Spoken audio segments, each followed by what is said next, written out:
Our nerdy MC, Hiraku, wakes up earlier after dreaming of his death in his world.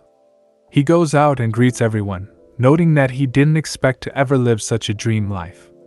As a soul, MC faces the god that watches over the world. The god notes that he lived 39 years, but he had a cruel fate. He was betrayed by others and then fell ill with a terminal disease. The god decides to give him a second chance with a body that won't fall ill. The god finds it's his mistake for his awful life and wants to apologize and asks him if he has any wish he can also grant him. Thinking for a bit, Hiraku states he wants to try farming. He watched a show about it while he was sick and he wishes to try it. Additionally, he isn't good at getting along with others and wants to go farming somewhere where there aren't many people. The god states farming isn't his jurisdiction, but makes a call and arranges the things. He gets permission from the agriculture god to bestow upon Hiraku the power of the almighty farming tool. Hiraku wakes up in a forest and is happy to be healthy and be able to move again. He decides to start his farming life there and wonders how to use the almighty farming tool. The tool magically appears in his hand and Hiraku starts digging, noting that he isn't getting tired at all. He likes how soft the soil is and notes he can grow good vegetables there. Hiraku then realizes he first needs to worry about food and water and goes looking around. He sees a big tree and decides to make it a landmark and use it as a camp. He goes around looking for a river, but is unable to find any source of water. Hiraku then decides to dig and find underground water. He summons his tool, which turns into a shovel, and soon after he started digging, he ends up finding water. While preparing the ground around the tree, Hiraku looks for food, but is unable to find anything. Hiraku then looks at a smaller tree which eventually will get in his way, and decides to chop it down now. He summons his tool as an axe and almost gets crushed by the tree as he ends up cutting it with a single swing. He turns his tool into a hatchet and then cuts the tree into pieces. Before he realizes it, it is getting dark, and he turns his tool into a magnifying glass, but the sun sets. Having no way to start a fire, he carves a hole into the large tree and hides inside. Hiraku cuts some plates and cups. He realizes the moon provides enough light for him to see, but then sees that there are two moons and guesses he must be in another world. In the morning, Hiraku continues to clear the ground around the large tree and cuts some more trees. He feels it's time to get something to eat, and at that moment a large monster rabbit attacks him. But Hiraku manages to kill it in a single swing with his tool. After eating it, he decides to make a toilet and digs a large hole with an entrance, a gas release hole, and a tree trunk as a seat. As he couldn't relax, he ends up creating a small cabin around the toilet seat. MC then proceeds cultivating the land and imagines what he could cultivate. As he is done, he realizes he doesn't have any seeds to plant anything. The next morning, he is surprised to see that some plants are already starting to grow, and wonders if it's due to the tool. He decides to build a wall and a ditch around the fields to protect them from the rabbits and other beasts. It takes him a few days to complete it, but he manages to kill another rabbit. The plants grow faster, and MC is hoping that they are something he can eat, and don't turn up being decorative flowers. Hiraku then builds a hut, but as he has a hard time lifting the wood up, he digs inside of it, to give himself more vertical space. One day, he sees two dogs outside. As they look a bit rough and not aggressive, he invites them in and gives them some meat from a boar he just killed and wondered what to do with all that meat. He notices that one of them is pregnant, and after they ate, she started having birth pain. Hiraku realizes she is giving birth and wonders what to do. He ends up letting them stay in his house, while he goes back into the hole for the night. In the morning, he checks on the dogs and sees that the female gave birth to 4 dogs. He gives them some more meat to celebrate it. Hiraku believed the dogs would leave after that, but they decided to hang around. As they like the hut, Hiraku decides to build himself a new house. Hiraku ends up growing some tomatoes and enjoys them. The dogs do some hunting and protect the premises for Hiraku. He decides to name them Kuro and Yuki, male and female. The small ones he names Kuroichi, Kuroni, Kurosan and Kiroyan. MC wants to build a storehouse, more vegetables and many other things. Elsewhere, A girl wants to cross the mountain, but a man tells her it's dangerous and as she heard of the forest of death. The other side of the mountain is known like that, and it's because it's full of monsters. God decides to check on Hiraku on how he is doing as he is sorry for giving him a life fit for a sinner. As he checks on him, he realizes he put him in a dangerous forest known as Forest of Death, as realizes he made a mistake yet again. Hiraku had realized that while preparing the ground for farming, if he wishes to plant certain plant, that plant magically starts growing. Hiraku is happy with his life and knows it's thanks to the gods that bestowed it to him. He makes some statues of the two gods so that he can thank them. Hiraku decides to try planting some fruits. While they grow, he plays with the dogs, realizing that without them he would feel much more lonely. As the dogs also help him find his way back to his camp, Hiraku is able to travel further into the forest and eventually finds a river. He decides to make a tunnel and get water to his place, but since it's a 30-minute walk distance, he will be digging for a while and decides to first make a toilet near the river. Hiraku figures that if he turns his tool into a wheelbarrow, he can run around with it and not get tired because of the tool.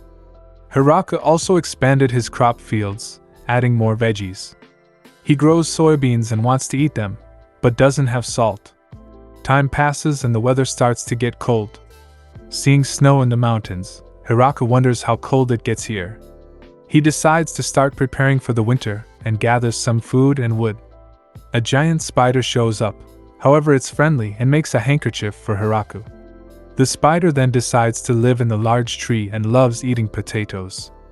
In exchange, the spider makes him clothes using the animal pelts Hiraku gives him. Gaining cloth, Hiraku feels more civilized as he now has a good bed, curtains and clothes. Hiraku decides to name the spider Zabuton. The winter starts. Zabuton no longer comes down the tree and Hiraku guesses he is hibernating. Hiraku feels a bit lonely, but finally the summer comes. The small dogs had grown up and one day they left, however they soon returned with partners. Soon, Zabuton showed up as well and also had kids. As there are now more mouths to feed, Hiraku decides to expand his crops again. Zabuton rings the alarm and Kuro leads Hiraku into the forest. Kuro takes him to a child girl who is naked and entangled in a spiderweb. The dogs and spiders are wary of her, but as she asks for help, Hiraku decides to help her. As he gets close, she jumps and bites his neck and then grows up into a young woman. Hiraku wonders if she is a monster. The dogs then attack her and as they beat her up, she turns into a small girl again. Hiraku wonders if she is their enemy as she sucked his blood, but the girl explains she isn't, and she had to do it to recover her strength. As she used too much energy, she can't maintain her adult form and clothes. Hiraku wonders why the dogs attack them, and she explains she wanted to take one of them. Feeling bad for her, Hiraku lets her suck more of his blood so that she can recover. Hiraku takes her to his place. The girls are surprised to see a crop field in the forest, but also so many new crops. Hiraku gives her a tomato, and she ends up enjoying it and wants to try some other crops as well. The girl reveals her name is Rururushi, a vampire, and is excited to be able to try so many new veggies. Ru explains she is researching medical plans and ran away as she got in a fight with some nobles, who tried to steal her research. Since they kept chasing her and she heard of this forest, she decided to hide in it for a while until things calmed down, but also hoped to find some new plants to inspect. She is surprised that Hiraku is living in this dangerous forest and even tamed the beasts. He is also using some strange magic which allows him to create some tools, all of which excites her even more. Hiraku realizes how rare his chance is as this is the first person he came in contact with. As it may take even more to meet someone else, Hiraku decides to ask Ru to stay and live with him. Ru tries to explain that there are people after her, and she is a vampire, but Hiraku doesn't care. Hiraku explains he came here to live alone as he can't deal with people, but now realized he doesn't want to live alone and isn't sure how much more he can handle. Ru agrees, explaining that she doesn't really have a place to go, although she feels embarrassed by his proposal. The next morning, Ru turns a little younger. Hiraku wonders why and she explains that in this form, he will restrain himself from touching her, and Hiraku agrees. Hiraku explains he wants to grow some sweet potatoes next. He also tells that Ru is the first villager. Kuro disagrees and Hiraku then corrects himself, stating she is more like the 30th villager. Ru wonders if Hiraku can grow some medical herbs. MC agrees to try. Ru states they need to find somehow the right seeds, but Hiraku states he doesn't need seeds. The story continues onward with a brand new day. Hiraku enjoys the morning breeze and looks forward to another day of farming. While he's the ideal of a morning bird, Ru wakes up as well, still acting drowsy and tired, the perfect ideal of a night owl.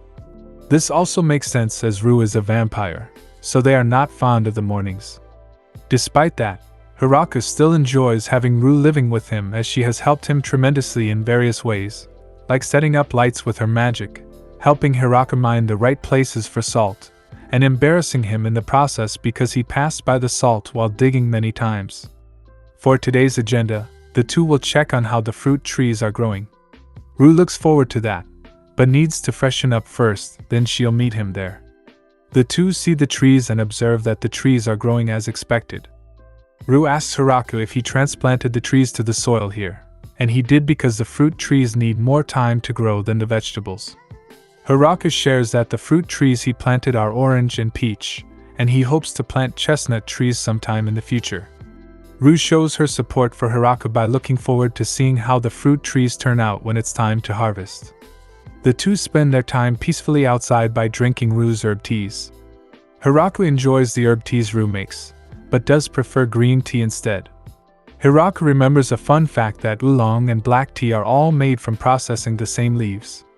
But the drinking time has cut short, as there is an announcement made long away, prompting Hiraku and Ru to come to see what's the matter. After running to the sounds of the alarm, the two see an angel bound and defenseless against a pack of wolves. The angel desperately apologizes to the pack of wolves for attacking them first, pissing them off in the process. Hiraku looks at this situation as déjà vu, as the angel screams for them two to help her, and they have no choice but to help. After freeing the angel from her restraints, she uses her magic to clean herself up and give her a cleaner appearance apart from her ragged clothes. She then quickly notices Ru and identifies her correctly as she explains that she was trying to find Ru and take her back with her. As the angel screams her voice, she was then attacked again by a pack of wolves. After saving the angel for a second time, the three have a talk at Hikaru and Ru's residence, so they can break the ice as strangers. The angel ridicules Ru for choosing the forest to hide in out of all places, as the angel did not enjoy her experience as she immediately got ambushed by wolves. Ru sympathizes as that is the same experience she went through her first time entering the forest. In fact, Ru learned the hard way that the wolves are resistant to magic, that is even if you manage to hit them, which is unlikely. This seems to be the one thing they can get along at, how they almost got ended by the wolves as magic users. The angel asks Ru who is the man with her, and she introduces her to Hikaru, her husband. The angel is surprised after seeing Ru's blushed expression after saying that Hikaru is her husband, and looks at Hiraku to confirm what she says was true. Hiraku does say that Ru is right, and the angel was honestly not expecting that.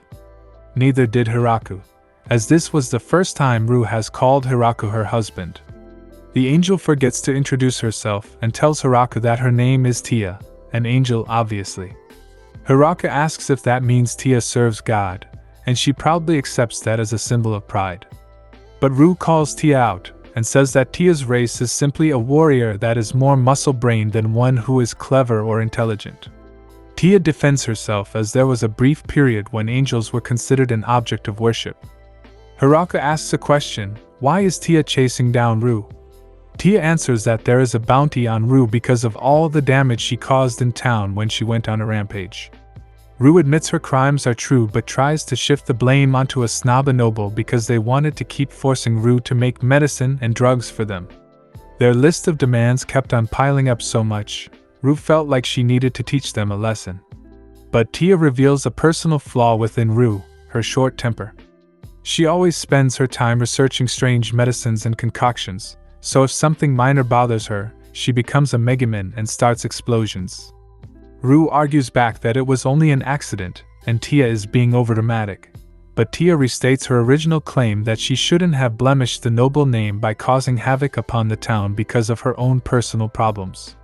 The drama becomes lighter as Rue starts becoming more humble and admits her faults, and how she's in this situation because she was trying to run away from Tia, who is stronger than her. She also admits that the first sign she saw the limit of her strength was when fighting the wolves. Rue comes up with an idea and asks Tia if she wants to live here with them in the forest. Rue gives Tia a tour around the crop fields and the orchard, and introduced her to Zabuton, the spide. Tia may not like spiders as she immediately faints after meeting Zabuton. Tia asks if she'll have to do farm work, and she complains why an angel like her should dirty her hands doing commoner work like farming. Hiraku helps Tia harvest the crops and helps her learn that farming may be fun. After a long day of hard work, Tia rewards herself by trying a strawberry and finds it very sweet and delicious. After getting to experience a typical day of farming, Rue asks Tia again if she wants to stay with them, pressuring her that she can handle the work on her own. Tia agrees, and the trio spends quality time farming, trying out the foods they harvested, and Tia shows off her magic by summoning a golem to carry the hard lumber while Rue uses her telekinesis magic to carry them. Rue commends Tia for being able to quickly adapt to farming life. Tia asks if Hiraku is considering expanding their crops, but he mentions that they're operating at full capacity, so there would be no time to harvest them unless they have more people to help with the harvest. Even if they can harvest all of that as a team of 3, there's another problem with how they'll be able to eat all those foods on their own without wasting them. Hiraku then sees the new puppies and how their horns are growing. It turns out that Kuro and Yuki's puppies also had puppies, so overpopulation may be a problem. To fix this, Hiraku expanded his land to build a dog area. His worry is that there are so many puppies, he may not be able to give out and remember all the puppies' names. But for Zabuton's children, her children spun web parachutes to fly with the wind and explore their new lives on their own. In addition, Tia also says that she will leave for a few days, but does promise to return. She did keep her promise as when she returned, she came with 7 high elves. As the elves make their introductions, Hiraku observes that they are all related, and the elves wish to live with him, Rue, and Tia in the forest. Tia shares their sad backstory of how they used to have a home, but many of them were sent out to their deaths in the War of Humans. Now that their race is scattered, they could not find a proper home to call their own. Tia supports this idea, as she said that they could help him with farming. Hiraku allows this as long as they are all able to get along. But first off, Rue introduces the elves to Zabuton, and they faint right after. Rue also introduces the elves to the dogs, and they faint a second time. It seems that Rue enjoys seeing people's reactions after showing them to beasts that are somehow tamed. Now that everyone knows each other, Hiraku needs to build more homes for his new friends. The elves work on building a big house for them to live together. So they started by making a ditch and wooden fence, and next building their own toilet and garbage disposal area. Then the elves start to build the house from the bottom up, and it turns out that they know a lot about construction, so Hiraku helped them by digging holes, leveling the ground, and gathering lumber for them. The outcome was a big success and it was so extraordinary. Hiraku grows a bit jealous of the little hut he calls home. Inside the big house, when a person enters, they see the living room that also doubles as a dining room, so the elves could work on things together or eat together. On the far left and right sides of the house are storage areas. The second floor is where their individual rooms are. All lighting across the house is controlled by magic. Looking atop the second floor at the happy elves, Rue and Tia, brings a smile to Hiraku's face, hoping that this could be a home where the elves can feel safe and at peace, like they always wanted. When the elves try farming, they quickly adapted to it as they enjoy doing the labor of a farmer. When Hiraku talks with Ria, the leader of the elves, so he can learn more about them, he finds out that they use fire and eat meat. He is shocked by this because he always thought that elves are one with nature, not relying on fire that can hurt the forest. Someone who rises at sunrise and sleeps at sunset, someone who eats berries and fruits from the forest, and someone who is a tree hugger and does not like to wear anything metallic like armor. Ria lectures Hiraku to not follow that stereotype, and to stop thinking that the forest is a heaven land, as Mother Nature can be crueler than one believes.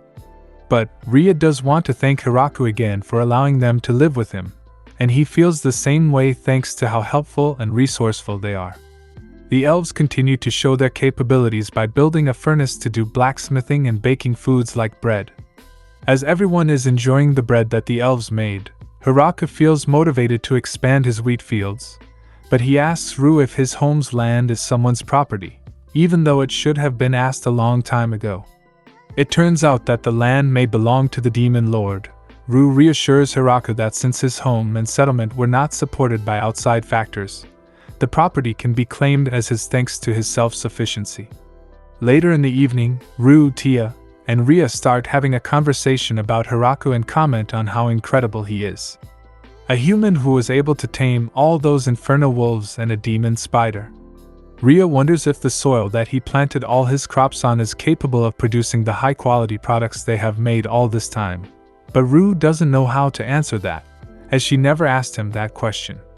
Tia chuckles at how one of his weaknesses is his lack of knowledge about this world, as he always thought of elves as a race that didn't use fire or eat meat.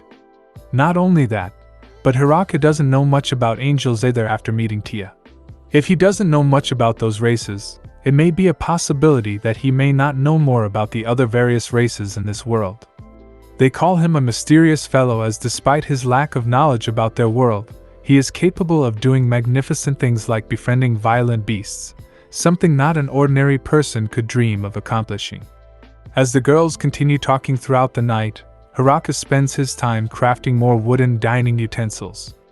As he finished on his cup, he then has a thought about how he hasn't progressed on building a waterway yet. Sometime in the road, he will have to build that waterway, especially if the population in his land will increase.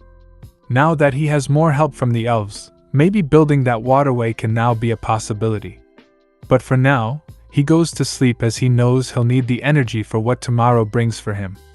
Morning rises, and Hiraku takes advantage and heads to plow the fields. As he summons a gardening tool, he is greeted by his demon spider, Zabuton. Hiraku asks Zabuton what's the matter, and he points to what he caught, a giant bee. Hiraku asks if Zabuton will eat its prey, but Zabuton has other ideas. Instead, Zabuton wishes to keep it as a pet. Although it may not be wise to have a bee that is the size of a human as a pet, as humans already freak out when a bee passes by them that is the size of a coin. But Zabuton reassures Hiraku that the bee will no longer pose a threat as it has promised to behave and not fight back. Now that Zabuton added a new member to the family, Hiraku can now start to do his daily work as a farmer. Hiraku started out by building a little house for the bees' nest near the orchard. The bees make themselves at home as they were able to build a big nest inside in about 10 days. That is thanks to the workaholic worker bees building their new home that quickly. But something seems odd to Hiraku. The worker bees are average-sized, but only the queen bee is the most gigantic one out of all of them. But no matter. Hiraku has an idea. If he could leave the bees in the little house, he could possibly harvest the honey that they will produce, but they would need to pollinate first. The crops in the fields do have flowering plants, but Hiraku would need to plant a flower garden nearby the bees for easier access. As of now, Hiraku is a farmer, a landowner, and a beekeeper. Tia comes to see what Hiraku's up to, only to fly away in fear of the bees. Hiraku doesn't seem to mind them. In fact, he seems unfazed as the bees are literally on his body without a beekeeper's suit. Maybe he's built differently. It isn't surprising after all the things he's done before. Hiraku then moves on to dig up a huge hole. When Ria stops by and asks Hiraku what he's making this time, he said that he's building a reservoir, or at least he hopes it will be one day. Hiraku's plan is to draw water from the river through a waterway, but he's been pretty busy with other stuff so he never came around to building it. Ria asked Hiraku what is his progress so far in building that reservoir, and he admitted that he hasn't even reached far enough to decide what he's going to make it out of yet, so he's nowhere close to finished. After taking note of the geography of Hiraku's land, he sees that there is a distance between his land and the river. But now back to the reservoir materials. He always thought that waterways were made out of stones. However, since he lives in a forest, he would have a hard time finding stones. There is a surplus of trees, so maybe he could make it out of wood. That could work, but the problem is that since it is a long waterway, the gaps in the wood will cause a lot of leakages. Hiraku has an idea. He compacted dirt using the almighty farming tool, and it is as hard as concrete, so this will be a good alternative solution. This solution is greater than expected. Since Hiraku removed a lot of dirt to make that big hole in the ground, he now has a surplus of it. So, Hiraku puts the dirt to use and went into mass production mode, creating more parts of the reservoir to connect with each other. As a plus, Hiraku built an intake gate for the water at the top of the waterfall. When he built the foundation using dirt, he also placed the parts for the waterway on top of that. The elves help with this project by handling the basic foundation work. As the elves do that, Hiraku focuses on sealing the seams and fortifying the foundation. And thanks to the power of teamwork, the construction was completed a lot faster than Hiraku initially expected. They test out their new reservoir, and they see their creation sending water their way, so it worked. With this new feature, they don't have to climb in and out of the well for water every day, not to mention, watering down the crops will now be easier for everyone too. A fish gets caught by the reservoir and lands on Hiraku's land. Now that Hiraku has access to the river, he can now be able to eat fish, but he would need to find out how he'll prepare his new meal. In the forest, the rabbits can be very vicious, which is unlike them as they're low on the food chain, but the fish seem very normal. Or so he thought until one of the fish tries to attack Hiraku. Remember, never underestimate fish as they're underestimated in the real world, the Pokemon world, and this world is no exception. Anyway, Hiraku grills the aggressive fish, but Rue and Tia show concern that since the fish came from the Forest of Death, would it be safe to eat? When Hiraku offered the grilled fish to everyone, they all insist he should eat it as he was the one who cooked it. Hiraku tries a piece of fish, and he loves it. The taste reminds him of salmon, and he encourages Rue and Tia to try it too. The two do give it a shot, and they're amazed by how good it is. This also prompts the elves to want to eat some too. Luckily enough, there is enough fish to go around, so they had a feast. Hiraku goes back to work, and he wants to experiment with something. He decided to try tilling with the hoe while thinking about rice plants, and rice plants suddenly popped up. He finds it interesting that they could grow in normal soil, and now that they have the waterways built into their land, Hiraku wants to try and make a rice paddy. Rue, Tia, and the elves don't know what a rice paddy is, so he wants to show them what it is. Hiraku digs a hole and releases water onto it. This makes the elves think that Hiraku is making a pond for the fish, but instead, he's actually rice planting. As a team, Hiraku and the elves were able to plant all the rice seeds onto the water crop. And to keep pests out, Hiraku assigned Zabutan's children to serve as the crop's protector. When the rice plants grew, everyone jumped for joy as they were able to harvest them. After drying the rice crops, they finally managed to bring the plants inside so they could be threshed. After that, they put the rice through a sieve to filter them away from the remaining leaves or plant matter. They then mortared to remove the husk from the rice and pestle to polish the rice. In short, this process has many steps that everyone found exhausting. Just when everyone thinks the rice is ready to eat, Hiraku disappoints them by saying that he would have to cook them, as if they haven't spent enough time growing the rice and doing procedures to filter them. Hiraku asks Rue to start a fire to cook the rice, and she finally gets excited because she could show off her powerful abilities. But no, Hiraku just wants a tiny flame, which ruins the vibe for Rue. Hiraku finally sees the result of his cooking, and the rice has been cooked. Rue asks if the rice is finally done, and Hiraku says not yet. Like, come on? At this point, even the viewer is getting tired from this long monologue. Hiraku molds the rice into a small ball, and then gives it to Rue and Tia to try them. Tia feels hesitant, so she tells Rue to try it first. Rue reluctantly tries it and feels overjoyed at the taste of it. Tia tries it and she also agrees with how good the rice is, along with Ria. This made the endless waiting session worth it, and Hiraku is proud of his work. But it came back to bite him because when he wanted to try one, the rest of the rice paddies were taken by the other elves, addicted to how delicious they are. Sometime later, Hiraku and the elves were done working on the water crops, so as Hiraku dries himself off, he sees how the elves could easily cleanse themselves with magic. This prompts Hiraku to start his next project, building a bathhouse. The elves ask why not use the river to bathe themselves instead. Hiraku admits it is a good idea, but they will get hypothermia if it's the winter season. But it isn't about building a bathhouse for Hiraku to get clean faster. Hiraku wants to build one because he wants everyone to experience what a bathhouse feels like. Hiraku's ambitious vibe is enough for the elves to agree to help him. Construction began, and everyone focused on building a furnace, modifying the waterways to reach their way to the bathhouse, and building a bathtub to fit as many people as possible, along with making stools too. This will not be a private, but a communal bathhouse, so many people can enjoy it at the same time. The construction is almost complete, but Hiraku realizes a flaw in his plan. Although he can use the river water for the bathhouse, he is concerned that he will pollute the river if he sends his wastewater back. As a solution, Tia suggests he uses slimes to eat the waste products and purify the water so it's safe to give back to the river. Tia flies away to find some slimes and comes back with small harmless ones. Hiraku then builds a purification pool for the slimes in the waste waterway. Although Tia suggests also putting the slimes in the toilet, Hiraku agrees it'll be useful, but he feels uncomfortable doing his business in front of an audience. The furnace needs some firewood, so Hiraku goes to gather some, only to see that mushrooms have been growing on top of them. Although he is hesitant to try mushrooms because he isn't sure which are edible or not, he also remembers the girls eating them in the past, so he distracts himself by growing all the mushrooms he knows. The bathhouse is complete, and Hiraku explains to the girls how to use it, but they prefer a demonstration.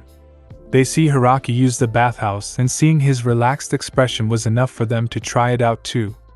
But Hiraku finds it awkward to bathe with people of the opposite gender, so he may consider building a bathhouse for men, but the elves dismiss that because it'll mean he gets a private bath to himself. The next day arrives, and another 5 elves come to the village seeking refuge. Hiraku invites the 5 elves to his growing community, and due to the elves' stability inside their new home, they make a goal to revive their race, including making children. How they plan to do that is up to the imagination. Now the focus has shifted from Hiraku's point of view to Kuro's instead. Before Kuro found Hiraku, he didn't have a name of his own. From his birth, Kuro spent his life inside the forest of death alone. He always found himself in fights and gained a reputation for having a flawless winning streak among male wolves. He lived the bachelor's life and enjoyed life as he pleased until he met a female wolf who he fought and then lost. After his loss, he joined the female wolf's travels and eventually grew intimate enough to start a family. To live a life leading a pack of his offspring was something Kuro didn't mind, but they one day were attacked by a grappler bear, the king of the forest. For an unknown reason, the bear spared their lives. It was a lucky break, but the wolves were too injured to continue hunting for food, thus they were eventually driven out by their former prey. When all hope seems lost, he finds a human male who took them in, and that is Hiraku. Kuro was hesitant at first because he thought Hiraku was weak, but Hiraku had a great aura of power within him, convincing Kuro to join him. Hiraku would feed and raise the wolves as if they were his family, and they are. This kindness gained Kuro's trust and loyalty toward his new master. Kuro was grateful to be let into a kind home where his children could grow up, and as Kuro's family grows, Hiraku's family starts to grow too as Ru, Tia, Ria, and the elves found their way into his family circle. Although Kuro respects Hiraku, he pities how Hiraku doesn't understand that he has been raising inferno wolves, a terrifying monster species, in his backyard. But that doesn't matter because Hiraku has proven himself to be a strong individual and a great leader. The story starts with the completion of their new house. Hiraku, Ru, Lia, and Hakurin are outside taking in the great structure they've worked so hard on. Hiraku had to dig an entire cellar out and use massive trees as supports, but with his almighty farming tool, everything was done in record-breaking time. While working, He had an inkling of what it'd be like, but still. Even now, he can't help but be impressed with what they've managed to build. Hakuren and Rue had all contributed during the design, making it the best they could. As Leah says, it just wouldn't feel right if he didn't have the nicest house here. They go to tour the interior. The main hall is incredibly spacious and has several large tables set out for eating or just hanging out. Magical lights are set at regular spaces over the ceiling, and sets of stairs on either side lead up to the upper floors. Everyone can gather here to chill and hang out.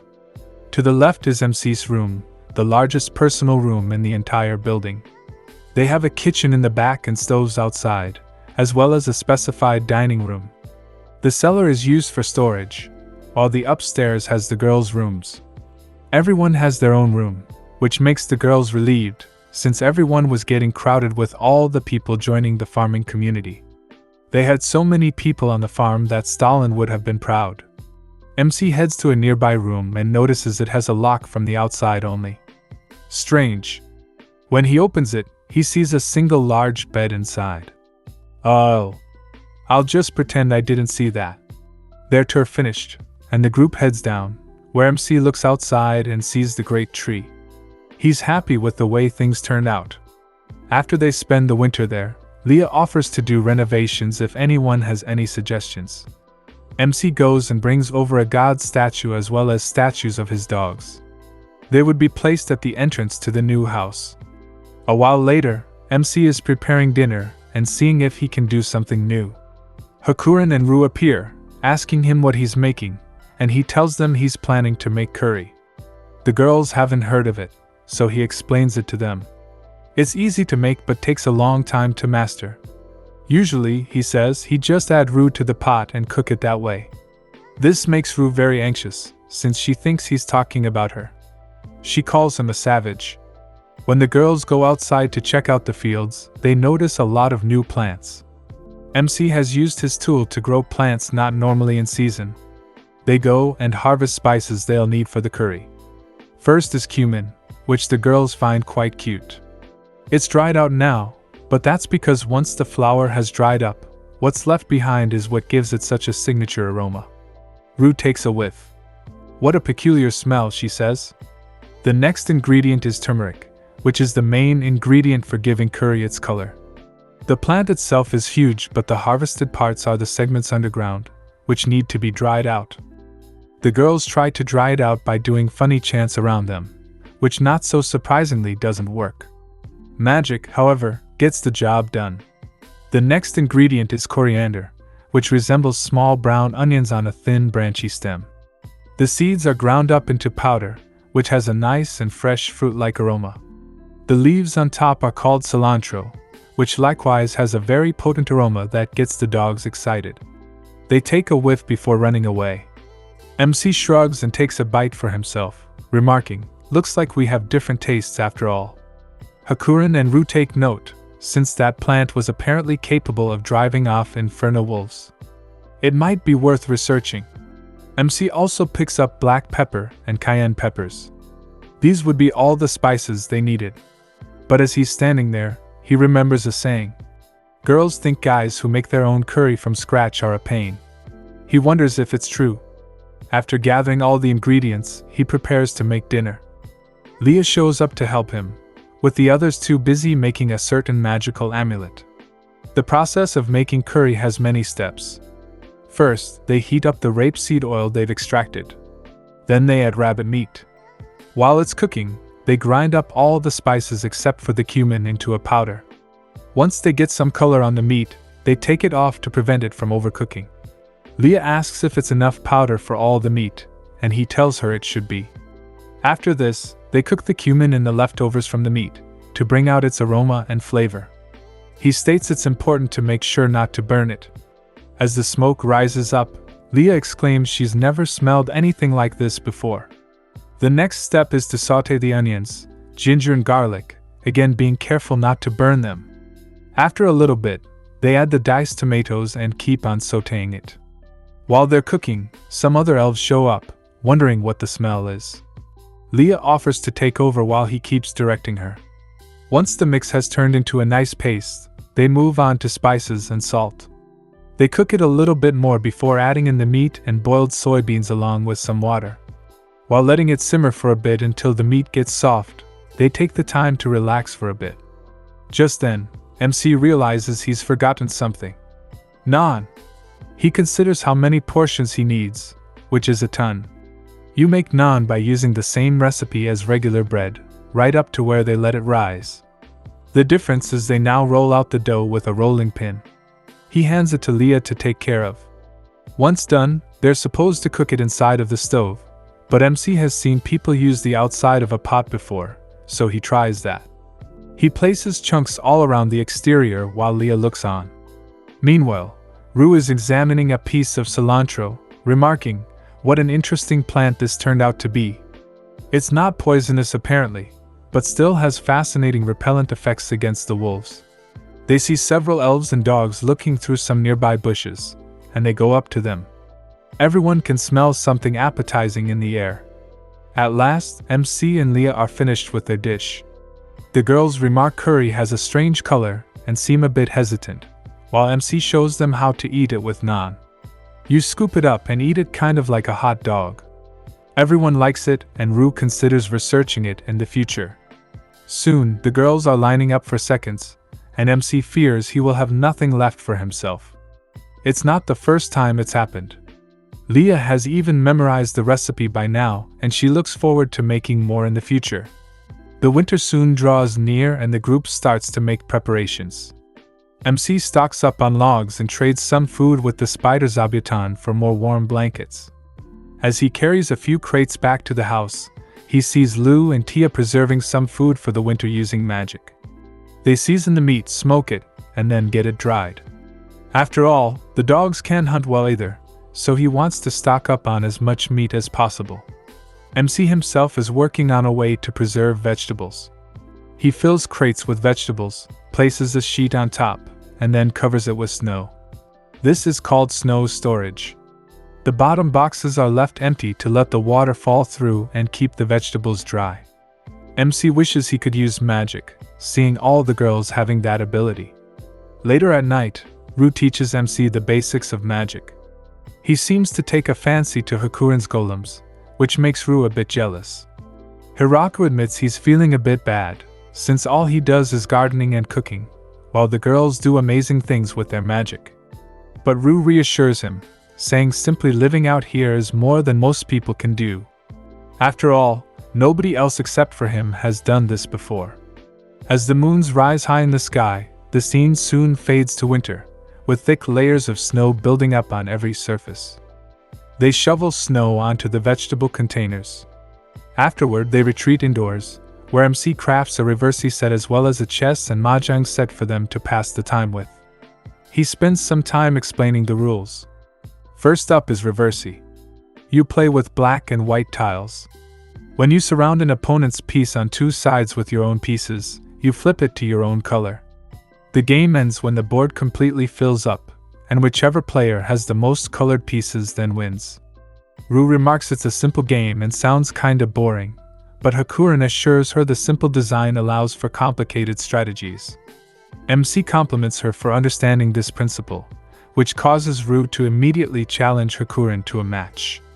The girls are quite fired up. They had a history together and were only on a temporary truce while living with MC, so they're eager to settle the score. The angel easily claps the vampire, making her throw a rage fit and toss the board, pretending to slip. However, Hakuren just uses a spell. It causes all the pieces and the board itself to fall back into place, undoing the reset. Control Z is quite powerful, isn't it? Looks like resetting won't work against Hakuren. This same event keeps repeating over and over, so MC leaves the room to watch the elves play reversi with each other. One of them is playing for Kuro, who taps the board with his paw wherever he wants a piece turned. Several other wolves are playing chess, surprisingly doing quite well. MC finds it cute, but senses a terrifying energy coming from them. He reminds himself not to challenge one of them in the future.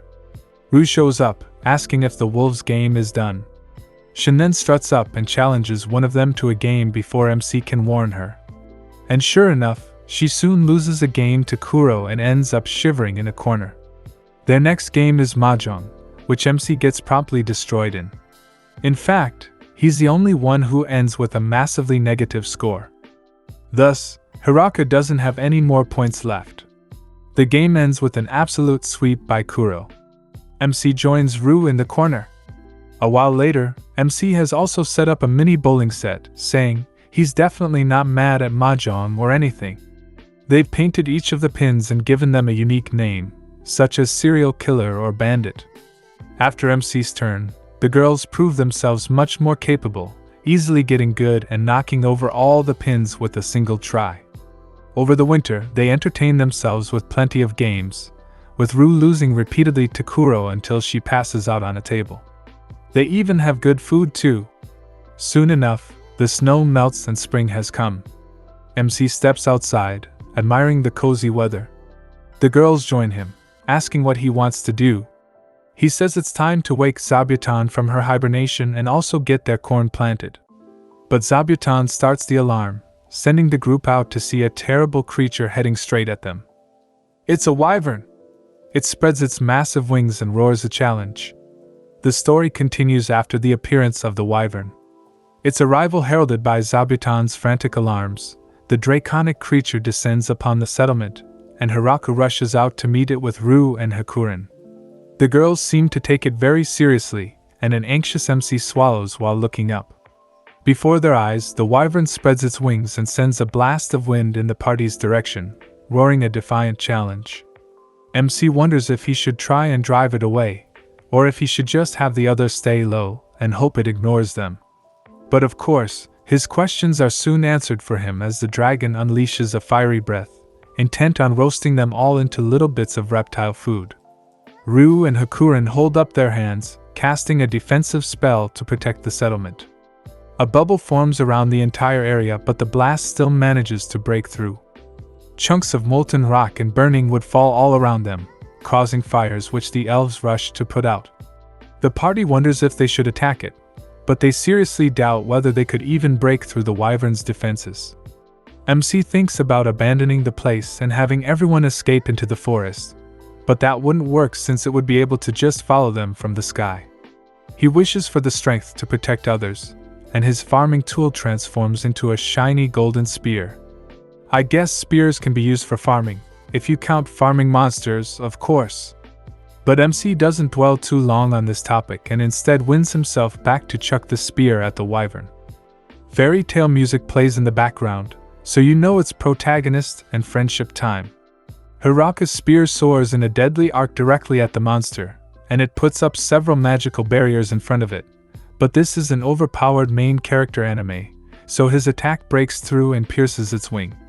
The almighty farming tool then returns to MC's hand, and he throws it again. This time he nails the beast in its chest. He and the girls watch the wyvern fall out of the sky, stunned at what just happened. Nobody expected him to have so much power. MC heads out with his wolves to find its body, and they soon see it.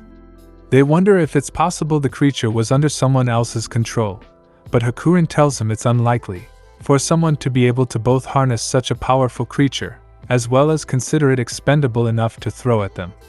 Reassured, MC asks the next most logical question. Can you eat it? The answer somehow is yes. Apparently, there was once a king who sent his army into a den of wyverns to hunt them, and bring them back so he could have a taste. Of course, they all got burned to death and eaten by the creatures. But MC is too powerful, so he was able to easily defeat it and make it into several juicy meals. There's a round steak grilled with spices, breast meat steamed in leaves, and tail meat simmered in a stew with vegetables. The meat turns out so much more tender than they thought, even though a knife can't even pierce its skin. The broth is great too. The girls gather around, all enjoying their food. While eating, Rue asks if Hakurin would be able to block an attack from MC's spear. Not a chance, she says. The attack pierced a 3-layer barrier from a wyvern before blowing right through its chest. The girls think it was lucky they ran into Kuro and the rest of his pack when they first got here, rather than MC. Hiraka asks them what's wrong, and they just tell him they're glad to be in good health, and fate must have been smiling upon them. Speaking of smiles, or rather the lack of smiles, the scene shifts to the demonic kingdom of Galgardo and the demon lord's castle. News of the wyvern's defeat has reached them. 3 figures are sitting at a table, simply unable to comprehend what has just happened. Defeating just a single wyvern requires the mobilization of their entire military force. But this one was slain from the ground and killed in just 2 hits. The figures are 3 of the demon lord's 4 great generals, Bezel, Randon and Gratz. There's no way they could fight something like that. And they just got their yearly budget approved too. Randon throws his hands up, saying he would have to deal with their people panicking if the news spread, so he'd rather just resign now and let somebody else deal with it. The others shout at him to come back. The scene then shifts to the gatekeeper dragons and Drime's lair, where a giant blue dragon is speaking to Gucci, one of his attendants who, as the name suggests, is absolutely decked out. They both saw the incident unfold with their own eyes, and the dragon asks what he thinks would happen if he were to receive such an attack himself. It would most likely pierce cleanly through him. They decide it is too dangerous to attack or interfere in their business. With the world building done, the attention shifts back to MC. The wyvern meat was delicious, but there was still one thing missing from that meal: alcohol. This gets the elves excited, and everyone is excited to finally be able to get started. They do a quick harvest and build a large tub for them to crush the grapes, using their own bodies and large stirring sticks. Some of the elves are hesitant to step on something they'll have to drink, but I'm sure some of those grapes would love to be stepped on by. Well, let's move on. MC tells them they can switch out if they get tired, while he would be in charge of switching out the barrels. Lalasha had built them to be watertight to better hold the crushed grapes.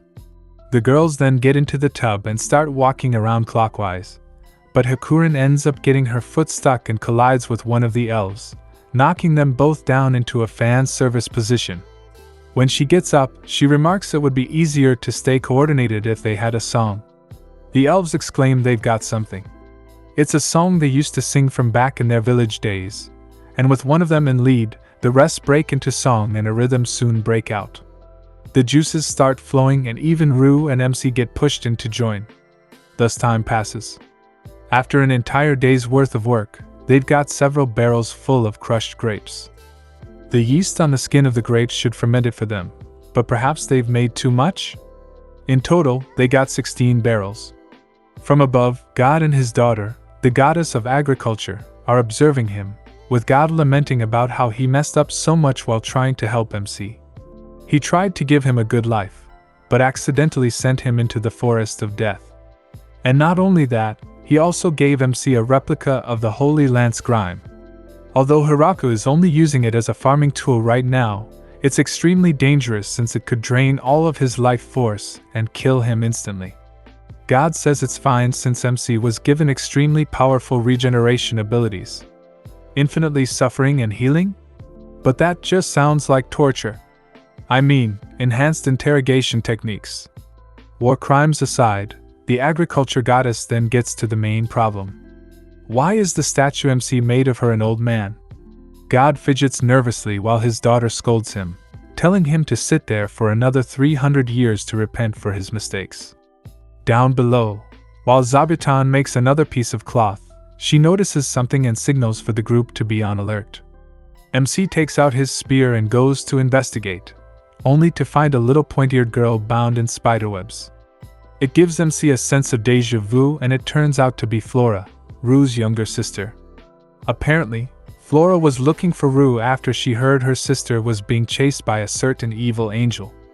Hakurin makes a scary face and Flora is shocked to see her here. She quickly tries to cover up her mistake and get her sister to help, but Rue is not forthcoming. MC offers for Flora to stay with them for a bit. After all, she just got there.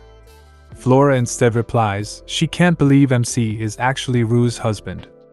Something feels off. But once Kuro gives her a funny look and Rue tells her about MC's accomplishments, she makes a cute noise and quickly apologizes. It's at this point that MC gets a display of the Inferno Wolf's abilities, having never realized this prior. That night, they give Flora a nice bowl of miso soup and give her a food lecture. Learning about microorganisms involved in fermentation gets her worked up and she leaves the next day, inspired. 1 month later, Flora returns with an entourage of maids as well as some normal cows. With milk, they would now have access to milk and cheese. And they would have cows too. Moving on. While watching the new arrivals, Hakurin realizes there's a lot of everyone, except for angels. She's alone. She tells MC she needs to leave for some time and returns later that night with her subordinates. The angels Gran Maria, Cudel and Corone. Daga the lizardman representative. And a chicken. Behold. A chicken. Description. It's just a normal chicken. Thanks to everyone here, things get a lot more civilized. The maids belong to a race of ogres and are quite professional, helping them get their chores done faster. It doesn't seem the maids know more sophisticated dishes, so MC teaches them, which gets them extremely interested in cooking. Despite their appearances and courteous behavior, they are also extremely strong and can carry a lot of things at once. The angels also contribute quite a bit, patrolling different regions of the forest from the air like fantasy attack helicopters. It turns out, after the wyvern attack, Hakurin thought it would be helpful to have some security around the area. Good idea! As for the lizardmen, they help out by doing a lot of physical labor and helping out with construction. But since they looked really similar, MC had their leader Daga tie a red scarf around his arm. The most pressing issue, however, is there would now be a ton of people here. Just as he finishes calculating the population, just like my math professor, Rhea shows up with more problems for him to do. The rest of the elves from their village have appeared, so MC goes to see them. Surprisingly, he catches on to the fact there aren't any male elves, and he asks Rhea about this. She replies there weren't many male elves that survived the attacks, having a quiet moment of mourning before declaring, "It's alright, since they'll just make more now." Not understanding, MC gives them a thumbs up and wishes them good luck. As they crowd around him, he decides not to ask them exactly what they mean. Back at the main hall, the representatives of all the races meet with MC to talk about a name for their farming settlement. At first, it was just his hut, but as more people showed up and settled around the area, it became an actual village. They consider a few ideas. Rue suggests naming it after MC. But like any normal non-narcissist, he thinks it would be weird to have a town named after him, and suggests they name it after the forest they're in, and MC asks her what the forest is called, only to be told it was called the Forest of Death. Naturally, this was a no-go since their village would be something like the Village of Death. As one might expect, it's not exactly an attractive name. As they start running out of ideas, Zabuton points toward the door and MC opens it. As he looks out, inspired by the towering great tree in the village center, he decides to call the place the Great Tree Village. They celebrate this occasion that night, with the crowd's cheers quickly turning into chants of mayor. Thus, in a suspiciously undisputed democratic election, MC becomes their leader. Late that night, MC confides in a drunken Hakurin, saying he thinks it's a dream since he's so happy, but she tells him it isn't. They're going to keep living together, enjoying their lives. After a night of partying, our MC gets up and continues with his daily routine. A warning sound from Zabuton alerts him. He is informed that a messenger from the demonic kingdom has arrived. Beazle introduces himself and asks to speak to whoever is in charge. MC realizes that this falls within the scope of his duties as mayor. He introduces himself as the mayor and Beazle eye him carefully. He then produces a gift, but this sudden motion alerts the other angels. Bazile calmly produces a gift that Rue sees and excitedly takes from MC. Beazle delivers a message from the demon lord inquiring about their presence in the forest. MC recalls Rue mentioning something about the forest where they reside as being part of the demon lord's domain. This gets MC thinking about what might the purpose of the demon lord be. Is he asking for taxes? Or are they going to be evicted? So typical, becoming a mayor has made MC a politician, and now has to speak his mind without fearing the loss of votes. MC thinks of asking Rue and Lia, but Rue just winks at him. He thinks this is a sign of confidence of him as a mayor, so he decides to take matters into his own hands. If the demon lord accepts us living in this land, we will give him part of our harvest. This surprises Beezle. MC feels it is right to show that he has no intention of rebelling against the Demon Lord. As for the rate, MC promises 10%. Beezle's eyes widen, and this makes MC think he had given him such a low offer. Beezle asks if these are the terms he is okay with. MC hesitantly says yes and asks them to pick up the harvest every year before the winter. Beezle agrees to the term and promises to proceed according to MC's instructions. MC is surprised at how fast the negotiations were settled. They go inside the house and draw up a contract, well, in this case a treaty. MC clarifies that the tax would only cover their harvest and not anything they produce through livestock like their milk, eggs, honey, and alcohol. If the Demon Lord wanted their other products, they would have to enter into another trade agreement. Wow, just a few months on the job and our mayor is revealing top-notch diplomatic skills.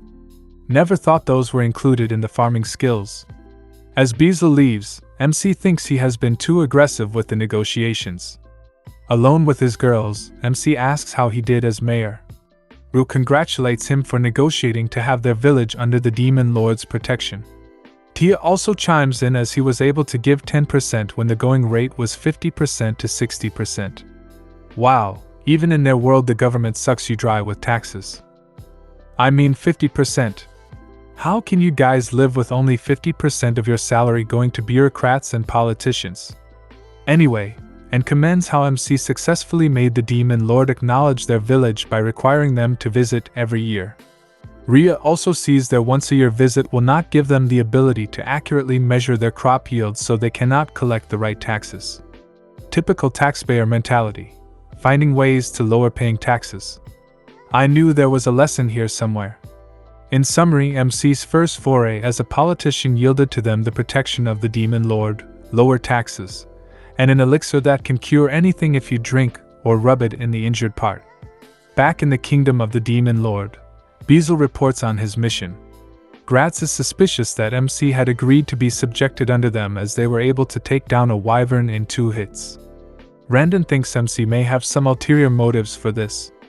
Beezle also had his suspicions but could not do anything but agree to the terms. He says the vampire princess and the angel of annihilation were there as well. Gratz is surprised that the great sage and mightiest of all the angels were all with MC. Randon starts shaking in his boots while Beezle continues with his report. He also saw a group of high elves and a pack of inferno wolves. He was presented to MC by a trio of killer angels. He was pissing in his pants, thinking he would not see the light of day. Gratz realizes how powerful they all were. Beezle had dared not refuse any of MC's demands as they could not afford to have the village as their enemy. He still feels it was a successful negotiation as all things ended amicably. Typical of a politician finding ways to sugarcoat everything. He shows them the gift MC had given to them. They decide to open it and inspect it. It turned out to be apples and Gratz takes one to check for poison. Beezle tells him to stop as he cannot just eat the apples without telling the Demon Lord. He then realizes that the cloth the gift came with was made from a great demon spider. Gratz can't believe that the village would house something that had fought the former Demon Lord to a standstill. Randon stands and says he is resigning, again. I wish that were true of all politicians. The next day, the leader of the dragons, Drime, comes to visit and brings a gift of a fancy-looking sword with a scabbard. MC feels the gift may be a little extravagant and violent but accepts it, nonetheless. Drime's servant explains that since they are technically neighbors, they decided to greet them and introduce themselves. Witnessing a wyvern's death in 2 hits does that to kingdoms. MC invites them into their house, so Drime transforms into a smaller form. He reintroduces himself, and MC observes Drime seems to have memorized his lines. After a few rounds of drinks, Drime gets drunk and wants to start living there. His servant reminds him of his kingly duties, but he does not seem to care. Drime reluctantly leaves, bringing home some of the apples MC had given them. Having guests 2 days in a row makes MC start to think of a better place to welcome them. The next day, MC shares his plan to build a small guest house for visitors. At first, he thinks they should just build a small house that can accommodate 4 people. But the elves point out people coming to their village come far off and have to travel through mountains and the forest. Their first 2 visits were from nobility, but they will also need to take into consideration people traveling in large groups. They settle on building a house that could fit 30. They all got to work. MC decides to spruce up their diplomatic entourage. Gran Maria and the other angels would be in charge of defending their perimeter. Their way of bringing uninvited guests may not bring the best experience.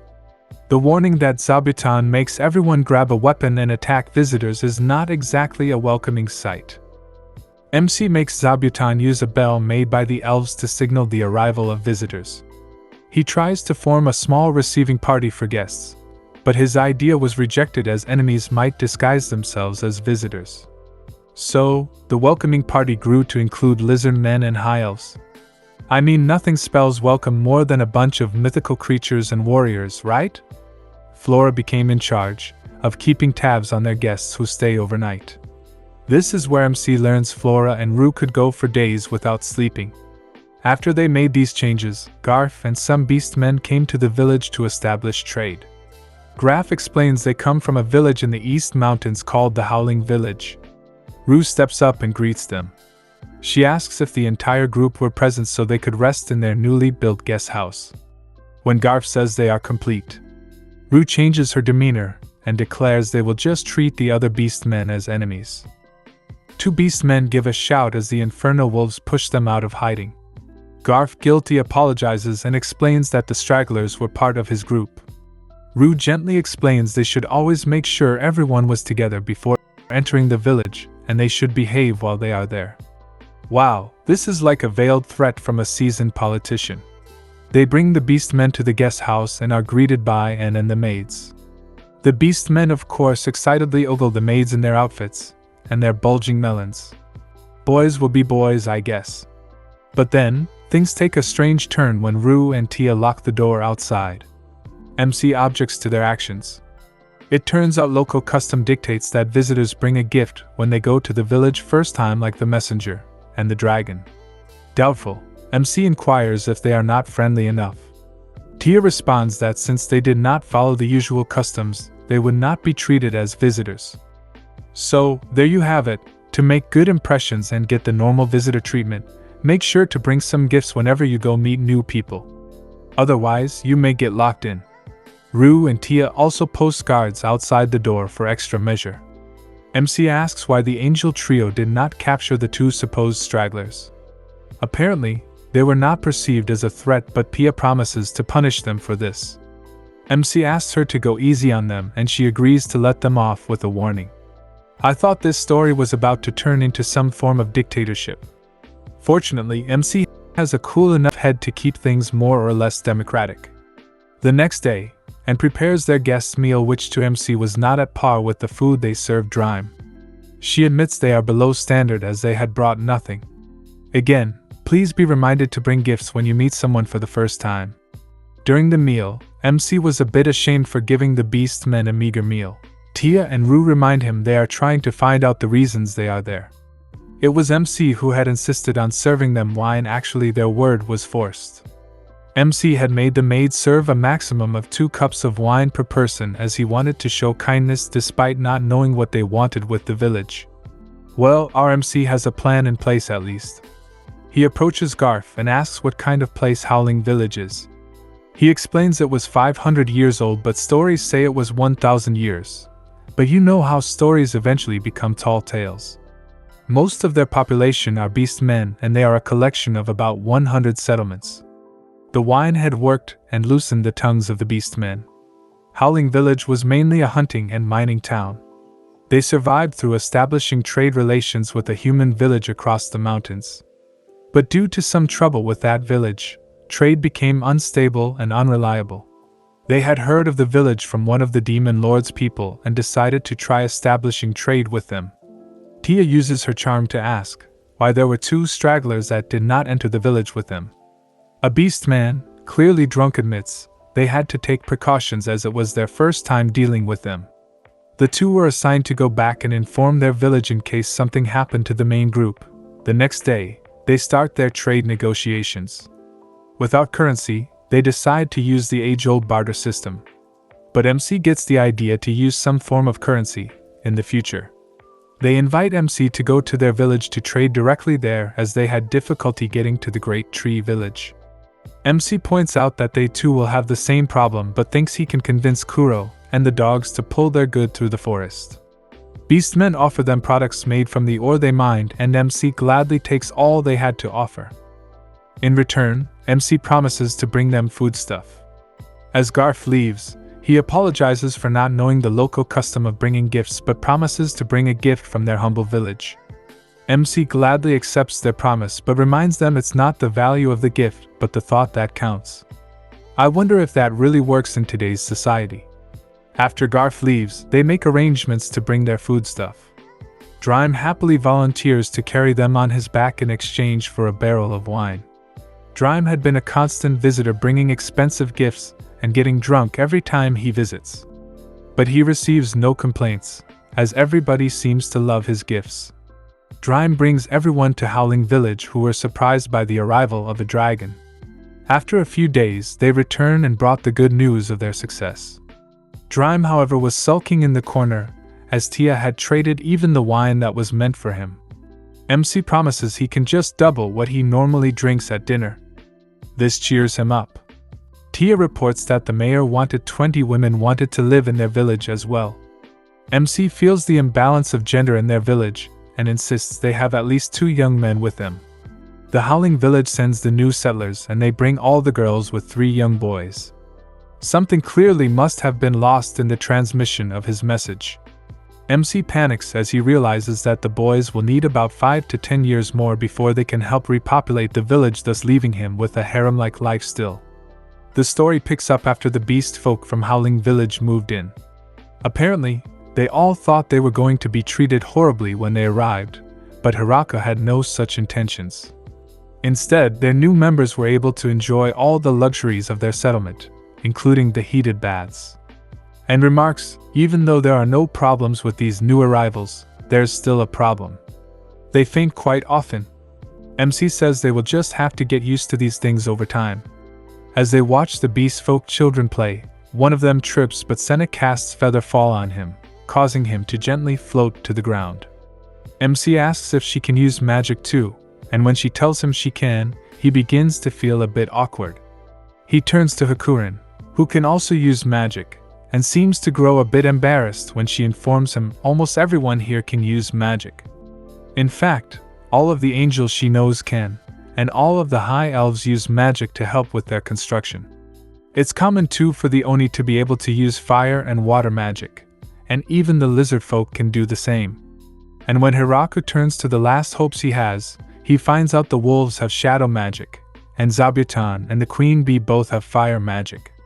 As he slowly claps, depressed, saying even the bees have magic, as if to rub it in, one of the waste processing slimes slides over and blows out a torrent of fire from between its derpy eyes.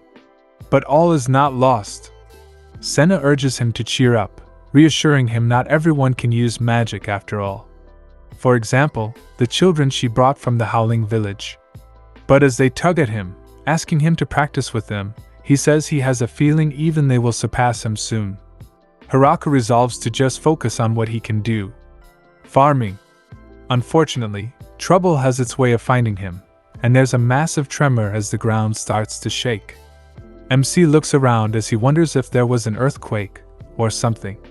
Answers arrive in the form of one of the angels, Gran Maria, who flies over with a report. A grappler bear and a bloody viper are fighting in the northern area of the forest. He's surprised only 2 creatures can cause such a disturbance, and the angel asks nervously, "What should we do?" It would be dangerous to get involved without a plan, but the village might be in danger if we do nothing. MC thinks for a moment before asking her about more details so he can make an evacuation plan for the village. Just kidding. This is an overpowered MC anime, so he instead asks her how these creatures would taste. The angel flies Hiraku over and they spot the 2 giant monsters fighting. Maria says they should go back for help, but as the monsters look up at them, MC tells her to drop him off really quickly. And sure enough, 1 punch later, both creatures are as dead as my dreams of being an astronaut dinosaur keeper. Kuro and the angels watch, stunned by MC's power, as the lizard folk arrive. They drag the beasts back to the village, while MC remarks it's his biggest catch yet. MC cuts the bear into bits and prepares a sort of stew, adding various spices, herbs and wine to make wine-braised grappler bear, a delicious yet incredibly gamey dish. Hiraku tries frying the bloody viper, treating it essentially as if it were chicken meat. This one turns out much better, almost like fried chicken or a chicken breast. But MC realizes something's missing. Sauce? He resolves to go see Flora at her lab. He asks if she has something antibacterial that can kill microorganisms, something that can prevent stomach illnesses or stomachaches. She hands him a red vial, saying 1 dose is enough to blast something to the other side of the mountains. That sounds like the opposite of stomach medicine to me. Isn't that just diarrhea? This isn't what he wants, so MC clarifies by asking if she has anything more peaceful, so she gives him a blue vial which is usable with food. Hiraku then checks on the progress for making miso, but she tells him it's not going very well. She did what she told him, but it never seemed to ferment, so she added some chemicals to it that ended up causing her hut to explode. And 3 times, no less. MC urges her to try again and provides her with some helpful advice. Next time, try not to use any explosives. The next day, they begin work on some sort of sauce to go with the fried viper. First, they beat 3 eggs in a bowl before adding salt and apple vinegar. They mix it slowly while pouring in oil, which gives them mayonnaise. Next, they give the miso another try. First, they start by simmering the soybeans they previously soaked in water. Second, they grind them and Hiraku gets them to mold using his almighty farming tool. And third, they mix the koji with salt and form them into balls which they pack into barrels and place in the cellar to age for several months. It'll take a long time, but this will make the flavors much better. Rue drops by and tells them they have visitors, so they go to their meeting hall. These newcomers are a group of elder dwarves led by a man named Donovan. Like your typical dwarves, they have come here after hearing rumors of high-quality wine from MC's village. Although Hiraku is happy to share some of their wine for free, the girls are much less inclined and state their wine comes at a cost. Amused but not discouraged, the dwarves explain they are poor but can offer technology, since they've gained quite some experience after having spent their lives studying the production of alcohol. This tempts the girls, and the dwarves proceed with the demonstration, using their knowledge of distillation to make corn whiskey. MC tries some and his face immediately turns beet red. He's surprised by how strong it is. Donovan calls him a lightweight, but with this settled, the dwarves soon become the town's brewers. That night, the group throws a welcome party for the beast folk and dwarves. They indulge in more alcohol than you'll find at a college rave. On second thought, maybe not. MC realizes something important though while watching everyone enjoy themselves. There's finally more adult men in the village. He shares a drink with Donovan and asks the dwarf if there are any girls in the room he thinks are pretty. But of course, this is a harem isekai, so the dwarf says none of the girls are to his liking since he likes girls who have nice beards. Respect. It's apparent there's a cultural difference in their beauty standards. The next day, a dragon flies straight for the village, causing MC to immediately spring to his feet and activate his farming tools weapon mode. But before he can attack, the dragon gets tackled by Doraemon. As they're fighting, another dragon appears and MC chucks his spear at it, sensing the situation has gotten quite a bit out of hand. His spear misses, but before he can attack again, Gucci springs out and grabs him, saying there's a misunderstanding. The 3 dragons later assume their human forms and introduce themselves. They are Doraemon's wife Graf Phelan and daughter Lastisman. MC asks why they're here and the king of dragons sheepishly explains. You see, Doraemon snuck out at night so much his daughter thought he was cheating on his wife, especially since he'd take stuff from their hoard, and be gone at night and back in the morning. But that was because MC got worried a drunk Doraemon wouldn't be in any shape to go home, so he built him a house at their village where the Dragon King often stayed to sleep it off. Doraemon tries to justify his nightly excursions as sophisticated socioeconomic politics, but his family still doesn't believe him until he argues he wouldn't have the courage to cheat on his wife anyways, which they accept. The king of dragons, everyone! Please clap. MC interjects, apologizing for attacking them earlier, but the dragons apologize instead. Graf Phelan offers a rather passive-aggressive comment. She asks him to forgive her for attacking the man who was about to attack her daughter, but the situation resolves itself rather quickly. As Hiraku leaves, the dragons discuss their relations with MC's village. Despite acting strong, Graf Phelan admits she was only able to survive MC's spear because of her friend Zabutan, who pulled her out of the way with a web at the last moment. The dragons have finally found people who are more than a match for them. They assign Latticeman to stay with MC's village to build relations with them. They want to make sure Hiraku never ends up becoming enemies with them. Thus, MC's harem gains another member. Lasti's physical strength, however, turned out to be quite a problem. Even in her human form, she still has trouble interacting with fragile objects. Instead of picking tomatoes, she crushes them. Instead of washing plates, she shatters them. Instead of sneezing, she creates Megaman tear explosions that make the nearby lizardmen glare at her. As MC and Hakurin watch Lasti play with the kids, they discuss how the dragon's presence has made their animals so terrified that the cows and chickens have stopped producing milk and eggs. He didn't think of this earlier since Doraemon was basically a drunken joke, but the other dragon's presence really left its mark. Hakurin tells him dragons have not only great power but also great intellect, so MC decides to leave Lasti in charge of dealing with diplomacy and handling outside visitors. When the demon general comes to visit later, he's shocked and terrified to find one of the great dragons waiting. Needless to say, with her innocent remarks and immense power, she quote-unquote convinces the general to accept various gifts. He's way too scared to reject anything she says, and when the general returns back to the demon castle, he discusses the situation with the others. Realizing how hopeless the situation may be, they resolve to send a spy to the Great Tree Village. Thus, the next day, the General Bizzle meets with his daughter Frorum and sends her to investigate the village, advising her to be careful and not do anything rash. She teleports over and meets with the dragoness Lasti. First impressions can be quite powerful, and she's unable to believe she's already encountered someone so powerful despite barely setting foot inside the village. Indeed, Frorum doesn't understand why one of the great dragons is guiding her around a perfectly normal vineyard, bragging about the village's produce. What's going on? An angel arrives with word of a delegation from the Howling Village, so Lasti apologizes before leaving Frorum to her own business. She takes the opportunity to analyze the Great Tree Village's military strength. Lizardmen, beast folk, oni, and dwarves. Rue the vampire princess, Hakurin the angel of annihilation, killer angels, and the high elves. Then she sees the inferno wolves and demon spiders marching together on a patrol. Having observed such a powerful assortment of creatures all working and living together, she assumes Lasti is the one in charge, but she can't get something out of her head. She's been hearing rumors of someone called the mayor above them all. What kind of terrifying opponent is she dealing with? As she's sitting there in the woods outside the village, reviewing the details she's gathered, she hears someone approach. It's Hiraku. Frorum is arrogantly surprised to see a normal human amidst all these powerful creatures, and one who is asking about her well-being no less. When she returns to the village, she's even more shocked to learn from Lasti that the human she just saw was in fact the legendary mayor of the village.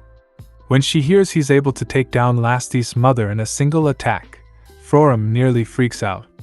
She not only didn't say hello to him, but she also straight up ignored him. Needless to say, she ends up joining MC's village to try and make up for that slight. On a random day, a slime that Tia brought to the village to purify their wastewater and sewage has suddenly started to multiply, creating many different types of slimes, of many different colors. They were all harmless, so MC didn't really notice that they'd been multiplying. That is, until one day when a red slime ended up breaking into one of their barrels of wine, drinking it all and toppling out of it, completely wasted. Since the alcohol is everyone's property, the girls are angry that their fellow comrade drank the wine without their permission. Thus, everyone gets seriously fired up, and Senna tries her best to calm them while MC examines the slime himself. It's a small red jelly creature that fits snugly in his arms, doing its best to make itself cute. This incident came as a big shock to all the alcohol-loving villagers there, so they held a totally fair and unbiased trial to determine its fate. When the vote begins, everyone decides that it's guilty and people begin to come up with barbaric punishments, such as blowing it up or drying it out in the sun. MC takes a leaf out of the real-life criminal punishment system, deciding the best way to teach it a lesson is by subjecting it to solitary confinement, because that's obviously worked well in real life and there are totally no problems with that. But the girls are unsatisfied, raging for more until Frorum reminds them it's just a slime, so punishment isn't exactly going to get it to change its mind. Everyone calms down a little, realizing how worked up they got over nothing. The village eventually reconciles with the slime, letting it join them during their feasts. It's fine to have one like that, MC thinks, but it would be a problem if there were more. That autumn, MC wonders how the summers in this new world aren't as hot as the ones he knew, but it would still be nice when things cool down so they can get more work done. As a result, he's feeling hungrier than usual. Rue, Lasti, Senna, and the other girls are eating a soup made from the various mushrooms they've grown. They're enjoying a hot pot together, and seeing all this makes MC wish for seafood. Stuff like crab, cod or monkfish, and even kombu to make some delicious soup. Or perhaps miso to make chanko hot pot. Hearing this gets the girls excited for new delicacies and Rue asks Flora to start researching immediately. Senna gets a bit flustered since she's never been to the ocean before, while Tia wonders if it's even possible to eat crabs since, from her own experience, the crabs she's encountered were massive, heavily armored creatures. Ria thinks about the word kombu, and how it sounds quite terrifying, like a tsunami. Meanwhile, and asks if miso is the soupy thing MC showed her how to make earlier, and Lasti questions whether chanko is a type of fish. Since they need access to the ocean to get seafood, Frorum suggests they go to a certain port city. Located in the demonic kingdom just south of their village, they might be able to find fish there, so Lasti volunteers to fly them over, where Frorum would be able to find a merchant to talk to. It appears everyone really likes hot pots and has gotten quite motivated to work. Seeing all this unfold, MC can't help but feel quite happy since, as a farmer, nothing makes him happier than seeing others enjoying his food. 3 days later, the Goround Company president Michael Goround appears, having traveled here from the city of Shishato in the south. He's an elderly middle-aged gentleman, who introduces himself to Mayor Hiraku in one of their village's cabins. He's brought several fishes from their town as samples, but informs MC he doesn't have any seaweed since the fishermen usually toss it back into the ocean. However, he'll have it dried and ready in the future. The group settle in for negotiations. Showing a surprising level of directness, Goround informs the party he has 3 main goals. The first is for them to get properly acquainted, the second is to suggest more possible business opportunities, while the third is to become the exclusive purveyor for the Great Tree Village. In other words, he wants to be their only middleman for trading with the outside world. Goround says the crops they have are quite enticing, and that he would be able to get them several times their normal value via trading. Rue mentions there are tons of other merchants who would be delighted to be able to trade with them, and he counters by saying his company is already well established in the trade of many goods. The group works out their arrangement off-screen, since apparently nobody except me is interested in the complicated socio-economic situations found in a relaxing harem isekai. When Goround prepares to leave for the day, he mentions the alcohol production of their town, which gets him lampooned by the various parties present. After all, wine is their second god, right after MC himself. As the merchant is flown off by Lasti, when they get far enough from the village, his calm and professional demeanor breaks down as he freaks out. We now flash back to 3 days earlier at Shishato City. At their headquarters, one of Goround's aides comes to him with reports of someone requesting a meeting with him. He's surprised since the rules normally dictate that people are to schedule an appointment first, but after his aide informs him about the visitors having brought a lot of merchandise with him, his business senses start to tingle. He decides to meet with them. That's when he encounters Frorum, Lasti, and one of the lizardmen. The merchant remembers meeting Frorum at one of her previous birthday parties, and is relieved to not have sent her away since her family is powerful enough such a mistake would have been fatal. Frorum then introduces Lasti, much to his horror. She's known as a crazy dragon, the daughter of one of the most powerful families in the Dragon Kingdom. He realizes the risks of trading with them might not be worth the risk, yet not wanting to get on their bad side, feigns interest in what they have to say. He goes to see what they want, and they show him some of the merchandise they brought. As the lizardmen stare him down, he inspects the goods and is pleasantly surprised to realize they're apples. Specifically, the extremely popular and expensive ones trickling in through the forest of death. The rewards start racking up in his mind, and he reasons it might be worth the risks working with them after all. He asks if the goods they were seeking were from the ocean, which is correct. Since he controls the port, he begins to try and get on their good side to ensure this opportunity doesn't slip past. Go-Around gets one of his aides to prepare a batch of sample products, and declares he'll go with them on their first shipment. He's soon horrified to learn he'll be going to the forest of death with them, and riding on the crazy dragon Lasti no less. That's how he ended up on Lasti's back, visiting the various denizens orbiting around MC. To his credit, he somehow manages not to pass out from encountering all these powerful individuals, and managed to do so with a smile on his face. But as they fly back to Shishato, he says his old man's body can't take it anymore. But that's how the Great Tree Village got their hands on real seafood, and established economic connections with the outside world. The next day, Zabuton rings the alarm, signaling the third time a dragon has attacked their village, the angels not having been able to stop it. It hovers before MC, seeming to taunt him as it sets fire to parts of the forest. MC throws his spear at it, and knocks it out of the sky.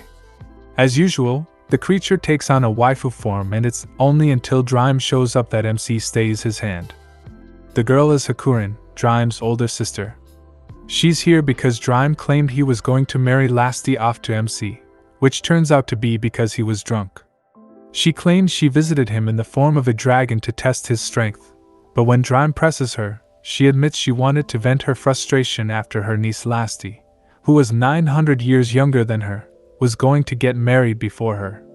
This annoys Hiraku, and he grabs her by the forehead, telling her not to cause trouble for other people just for such a selfish reason. He has her clean up the messes she made, before she ends up joining them for dinner. Hakurin is excited to play mahjong and challenges MC to a game. He doesn't even get to explain the rules to her when she demands they bet. MC tries to turn this down, but the rest of the dragons Drime and Lasti are on board. He gets a feeling things are about to get really bad. Sure enough, the dragons are extremely serious about this, insisting they play strip mahjong.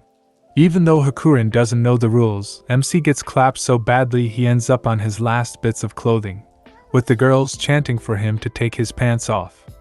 For the first time, they get to see his other carrot. The night erupts with their happy cheers. Back at the Demon Lord's castle, Bizzle and the other commanders receive word of the dragons gathering at the Great Tree Village. They now have enough power to conquer an entire nation just by themselves, a worrying prospect indeed for the demons.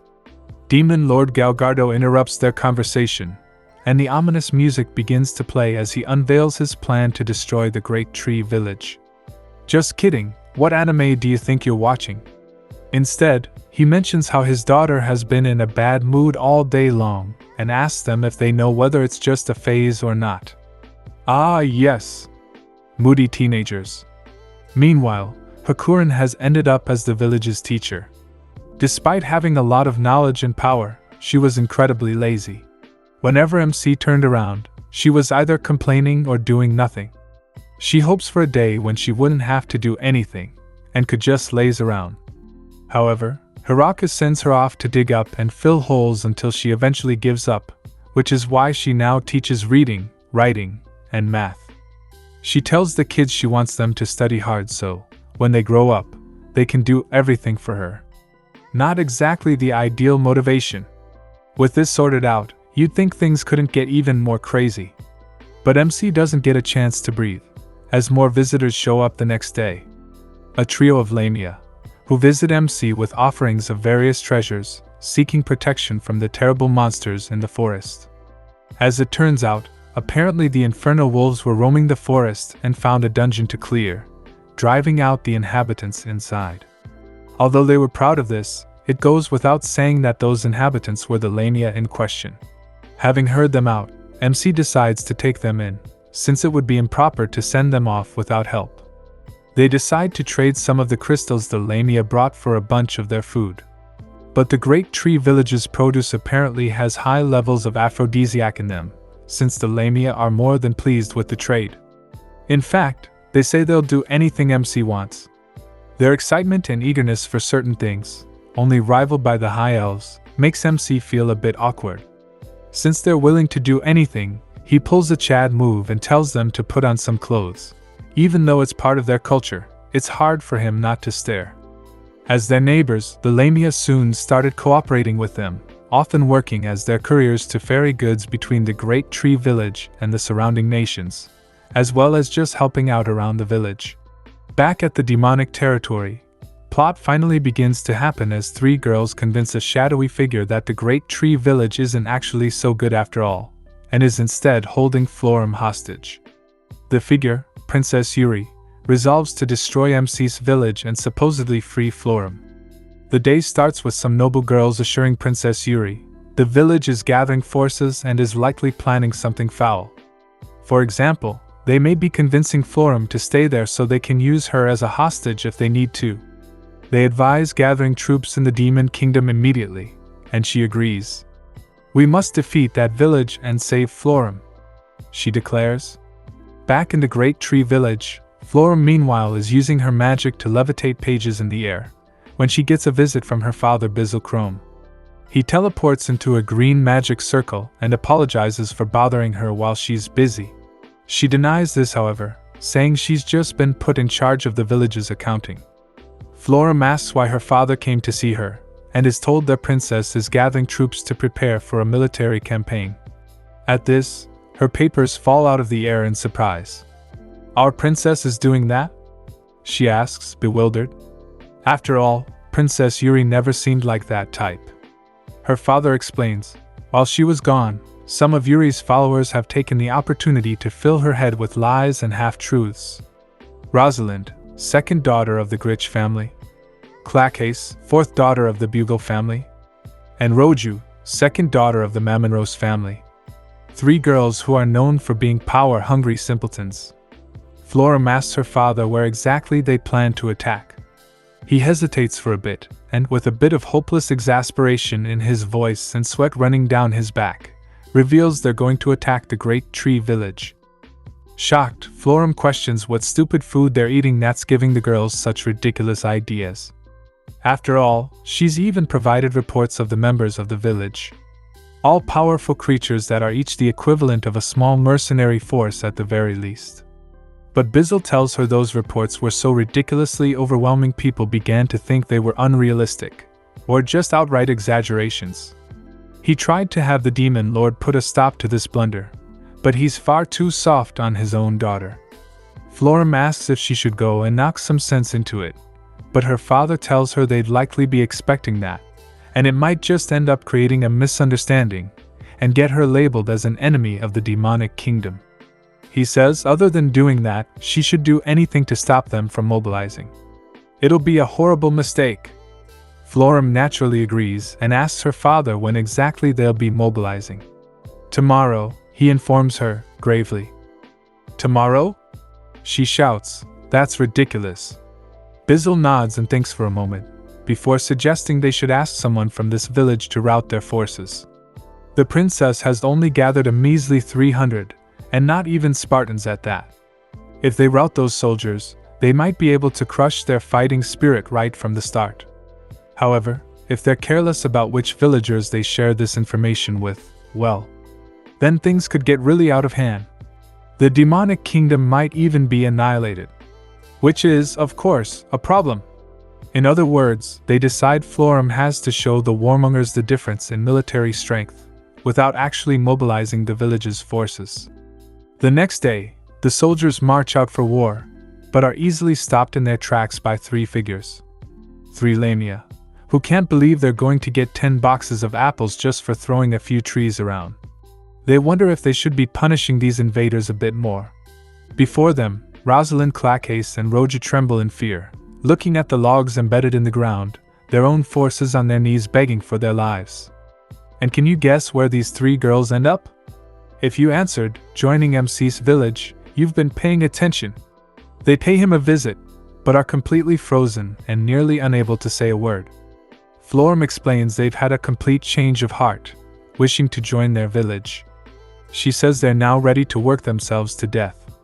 Or rather, they're ready to work like their lives depend on it, she corrects, making the three girls' faces turn blue. MC observes this and says they're a bit too hopeless looking, like they've accepted their lives are over. Or something along those lines. Like college students realizing how much student debt they've got. Totally not relatable. Anyways, Florum assures him it's fine since they're her acquaintances, so, for the time being, she's going to have them work for her. If they do something bad, she says, MC can have them disposed of. That's, kind of scary, MC remarks. But now that that's out of the way, he says, who's the other girl over there sitting on a giant throne? The girl in question is of course Princess Yuri, who was apparently worried about Florum's living conditions here in the village. That's why she sent troops. Florum goes over to her, telling MC he shouldn't give her special treatment. She asks him to put her to work just like the others, letting her experience the same things as her. Of course, this is a bit difficult for him to imagine, given she's literally sitting on a random throne in the middle of his village. He has her show them around. When MC is gone, Florum tells the other girls if they work hard, this little incident will be swept under the rug. But she advises them to keep this little incident a secret from the rest of the village, so they should keep their identities a secret. They go on a tour, where they see the various sights and run into the beast folk children, who Yuri takes a liking to. They also run into the high elves and eat many apples in their orchard, where the girls begin to talk like nobles, much to Florum's annoyance. But with a single death stare, they all act like it was nothing, while Rhea looks on confused. Later in the day, they visit the town hall and meet Lasti. While Yuri greets her normally, her other companions remain far back. They still can't believe how demon nobles are literally living in the middle of nowhere like this, thinking they'll be the laughingstock of the country once they return. The girls decide to wait and try to find a chance to escape. Of course, their attempts are not successful. The first time, they sneak out at night, only to run into the Inferno Wolves. The second time, they scale a low wall only to meet one of Zabutan's kin. Needless to say, they faint each time.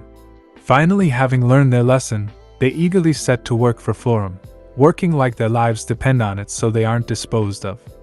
All the while, MC watches, glad they're working hard but still a bit, shall we say, slightly uncomfortable with threatening someone to work for you. However, this just means Florum can split up the mountain of office work she had to deal with. She also takes Princess Yuri out to play with the Inferno Wolves, where she's surprised to see such dangerous creatures living peaceful lives. She's surprised such a world exists out of the demonic kingdom, since she'd always lived such a sheltered and ignorant life. Yuri feels bad about trying to bring war and conflict to such a peaceful place, and confesses she was just worried about Florum. She thought her friend had become a hostage, and was also concerned her friend had stopped being as close to her. The girls finally reconnect, and there's soon the obligatory dinner scene. Everyone seems to enjoy it. The next day, Yuri goes to help out with the farm work, joining the demi-humans with her own followers. They're a bit hesitant, but the beast folk kids are more than excited to show them around, the group having a good time despite the difficult manual work. Accompanied by Senna, they plant and harvest a bunch of stuff before eating lunch together. After this, Yuri has to return to the demonic kingdom for quite obvious reasons, but she promises to return. Senna hands her some bread they made, using the wheat they harvest together. The beast folk kids crowd around her too, all quite sad to see her go. When she asks if her followers want to return with her, it's shown they've gotten quite addicted to the delicious food around here, choosing to stay at the village instead. Bizzle and Yuri teleport out, while Florum watches everything happily. At the Demon Lord's castle, Lord Galgardo asks Bizzle about his daughter, wondering why Yuri has been acting quite differently ever since her return. It's like she's grown dignified all of a sudden, actually finding things to do. However, Galgardo is worried she's gotten even more distant from him and hasn't made time to even talk to him.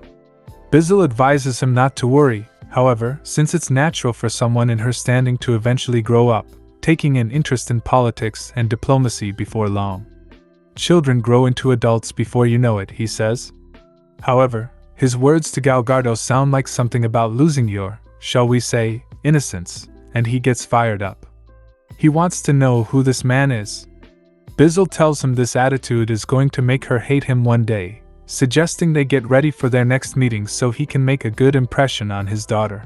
At the village, much later, they're taking storage of their excess harvest, deciding to send the surplus to the Vario's Dragon Girl's parents. The legendary Dragon Emperor Doze and Hurricane Dragon Raymalin. MC and the Dragon Girls head out to their various destinations, dropping off their merch and even helping a few people along the way.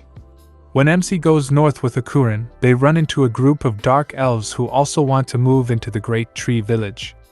Led by Ya, they're referred to as mountain elves. They can all use fire and are meat eaters, much like the other high elves at the village. If you know what I mean. She, too, shares a sob story about their reasons and essentially guilt trips him into accepting them. He says they'll be happy to have them, much to the girl's excitement. Unfortunately, even though they're hunters, the prey around here is much too strong for them. When he consoles their leader, she joins to watch him make pottery. Of course, this happens to be the girl's specialty, so he sends them out to find and make clay cups and plates. The next day, the High Elves report they've found an entrance to a new dungeon in the north. They want his permission to survey it, and he tells them not to do anything too drastic. A group of High Elves, Inferno Wolves, and Lizard Folk head out there while MC takes the chance to relax in the baths. Of course, just like Good Luck, girls seem to follow him everywhere, and Florum and a few lizard men end up accosting the three demon girls, who are hoping to get a chance to get closer to MC. Florum tells them they're literally the lowest ranking members in the village hierarchy, advising them not to try anything like that in the future, or they'll be disposed of. Before long, the dungeon survey party returns. The group recommends they send an extermination party north, explaining a viper was seen there. The girls say they must defeat it, since its meat is incredibly delicious. It's essential to the survival of our race. They cry. The mountain Elfia informs him, however, this is because the meat is said to improve husband-wife relations and bless you with children, since it fills your body with vitality.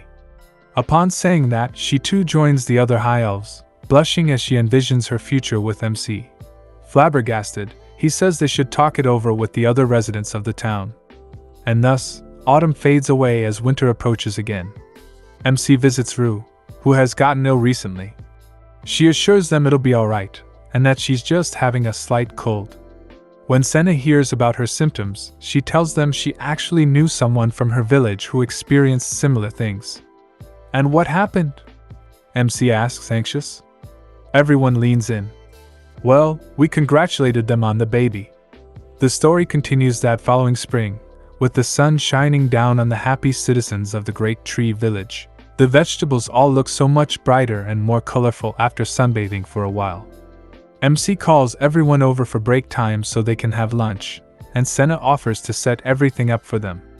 Hiraka thanks her, but as he's about to follow, he notices a tomato plant that's grown a bit too tall and stops to trim it a little. After all this time, he's gotten much more knowledgeable than when he first started farming. MC looks over at the other plants until a voice calls out to him. It's Rue, who's out in the sun with a white parasol. She beckons him over, saying it's break time. The two of them go and sit on a blanket under a nearby tree, beside the other girls. Rue advises him to take breaks himself, and he tells her, when he looks out at the crops, he just can't help himself. His wife smiles and gestures for him to give her his cup, so she can summon a little bit of ice. There's a brief glow and a few ice cubes appear in his drink. Watching this, he wonders about how magic is so great. It's all basic stuff, of course, but it makes him feel much better already. Rue tells him if he works too hard, he'll collapse, but he brushes it off since he'll be fine. More importantly, he says, is it alright for her to be walking around? After all, she's got a child coming along. But Rue just replies she's okay now and she's actually heard it's good to get some exercise and still. Obviously, she can't push herself too hard, but she's heard from the other girls in the village that you should still keep your body in shape. In fact, Rue heard a few of the ogre-maid girls had actually given birth themselves, which really assures MC, since he doesn't know much about this topic. It's still strange for him to think that she has a child inside her belly, and he wonders what it must feel like for her. In fact, the other girls are also curious too. That night, Senna, Hakurin, Lasti, Ria, Florim, and Antia are all gathered around the table with Rue, asking about how she feels. Rue thinks for a minute and says it's like she's holding 2 heads of cabbage in her tummy. Tia imagines always having 2 heads of cabbage in her stomach and remarks it must make her feel quite heavy. On the other hand, Ria's cheeks turn a little red as she calls Rue lucky. Senna wonders whether it's a boy or a girl, which makes Hakurin ask about any methods to determine the child's biology. Florim and Ann meanwhile offer to help if there's anything they can do to make her feel more comfortable. Rue ponders this for a little but informs them she's feeling a lot better now, and the only thing bothering her is that she can't drink any alcohol, which elicits an exasperated sigh from the rest of the girls. The next morning, as Zabuton begins making a ton of baby clothes, the angels report to MC with a request. It turns out, the other girls in the village feel bad since they're drinking while Rue can't. Unfortunately, they can't bring themselves to quit. Whenever they think about eating without alcohol, their will begins to crack, so they ask MC to sell off all the alcohol instead. At this point, the only option is to remove the cause of their suffering. Hiraku advises them to calm down since they'll definitely end up regretting it if they sell all the alcohol. Besides, it's not something they can easily make a lot of quickly. He tells them the taste of alcohol changes the longer you let it age after making it, so he's sure if they can somehow hold off now, then it'll taste better in the future. Thus, the girls have something positive to look forward to. This decision has unexpected consequences. Or rather, consequences MC forgot about. You see, the dwarves were the ones making alcohol, and now that everyone suddenly tried to stop drinking, the dwarves were worried they'd done something wrong and people no longer liked their product. MC does his best to calm them down, explaining the situation to them. The dwarves had previously considered slowing down their production due to a lack of demand, but since they're sure everyone would be even more thirsty after their holdout, they decide to increase production to live up to everyone's expectations. Thus, the days go by. MC visits Rue to see how she's feeling, and she tells him she's not inside because she's feeling sick or anything. The sun just happens to be really strong, so she's playing it safe. After all, she's a vampire. Their attention then shifts to Rue's belly, which has gotten a lot bigger than before. They're sure the child will be along soon. MC sees some flowers on the table nearby and asks her where she got them from, and is told Tia and the angels came to visit her and brought it with them. It was found on a faraway mountain, having the ability to release cold air and cool the room. Just then, Yi shows up with some herbs to promote good health, and Lasti appears with a gem that's said to help with magic recovery. More girls keep showing up to offer gifts to Rue, and brings some pudding she made. Ria brings a good luck charm wreath, Hakurin offers to peel a few apples, and Flora brings tomato and tofu miso soup. Even other members of their farm show up, such as Kuro and Yuki with a rabbit they hunted, Zabuton's offspring with baby clothes, and the lizard men who offer their own blood to make her stronger. Unfortunately, her teeth aren't able to pierce their scales. That evening, while MC and Rue look out into the sunset in a room filled with presents, he finds a hammer which Donovan claimed would come in handy, but he has no idea how a hammer would be useful. Just then, Rue grows quiet and places a hand on her belly. It's time! The house is immediately filled with commotion as everyone rushes to help with the birth. The maids bring platters of hot water and plenty of towels, while Senna remains by Rue's side and holds her hands.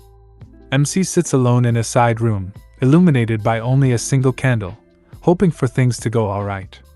In such a situation, he can't help but feel a little panic, but there's nothing left for him to do to help out. That is, except for going outside and visiting the place where the two first met, beneath the great tree. On his first night here, he watched the 2 moons in the night sky from this very place. Back then, he was alone and wanted to live somewhere by himself, away from everyone else.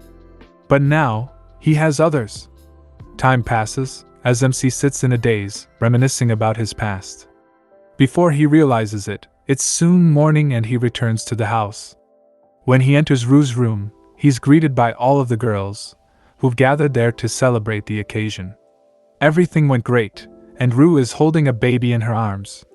She tells him to go and hold him, but he's freaking out a bit as the girls offer him as much advice as they can. He's surprised by how much the baby is moving, and when the baby smiles, the other girls mention he's the father of the kid, which immediately makes MC realize he's indeed become a father, a feeling of pride settling in. Back in his original world, he was suffering from an illness, and he hopes the kid would never have to experience that. Ru reaches up and places her hand on his arm, saying she's sure they'll be able to raise him well together. And thus, even more time passes as a week blinks before his eyes. His son was named Alfred, and he's technically a half-vampire. MC looks back at the great tree, thinking again about how much things have changed and the community has grown. It started out as a place for just himself, but he's become the mayor of an entire population and a father. Speaking of which, he needs to do something to thank the villagers for their kindness. They've worked so hard to help him build everything after all. Hirako calls a meeting with the other girls, saying they need to set up a new system in their village. Reward medals, which are given to everyone who worked hard to build their village. Flora asks what they're used for, and MC tells her they can be used to get basically anything they want, like goods and stuff. Like money! MC figured they would eventually need a system of currency. Currently, everything has been passing through him, but he's been planning a way for people to more effectively trade. After all, it would be easier instead of bargaining, since people would have a better way of understanding value. For now, however, they'll just be vouchers and each member would get 3. Some traded them in immediately, while others decorated their rooms with them. The most popular were trinkets or furniture that MC had to make by hand. Everything was going well until one of the young beast folk asked MC for a baby, instantly catching the ears of just about everyone in town. Hirako of course declines since he doesn't think the little girl knows what she's asking for. Instead, he takes them out to play and let them be the mayor for the day. A little while after that, it was finally time for a big feast to celebrate the birth of his son. Everyone in the village parties together, enjoying themselves. He's a little worried they'll get too drunk, after all. The only thing remaining is the mystery of Donovan's hammer, which he told Ru to bring to the festival. This becomes clear as the dwarves come in carrying giant barrels of alcohol, a special new kind of wine made just for the occasion. They use it to break open the lid, and the festivities continue. He never thought he'd be cracking open a barrel of wine in this new world, and calls everyone else over to partake. All of the other characters they'd met along the way join them, from the red slime to the Dragon King. Unfortunately, Ru still can't drink since she's got to feed the child milk, so Donovan promises to keep some alcohol and let it age for her. Speaking of age, yes, this is all legal.